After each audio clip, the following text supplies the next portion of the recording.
అనంతపురం జిల్లా ముదిగలలోని జున్నప్ప దేవాలయంలో చోరీ జరిగింది. భక్తులు మొక్కులు తీర్చుకుని సమర్పించిన వెండి ఆభరణాలను గుర్తు తెలియని దుండగులు అపహరించారు. 4 కేజీలకు పైగా ఉన్న వెండిని అపహరించినట్లు ఆలయ నిర్వాహకులు తెలిపారు. గతంలోనూ ఇదే ఆలయంలో పలుమార్లు చోరీలు జరిగాయన్నారు.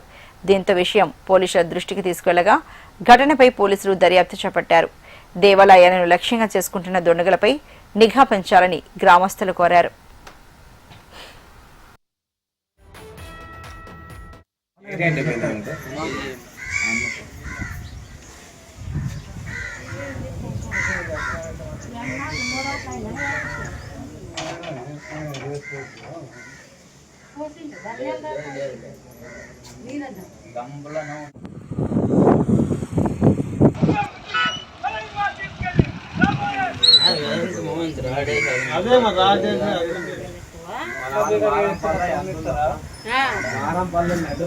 బీరువంత బాగా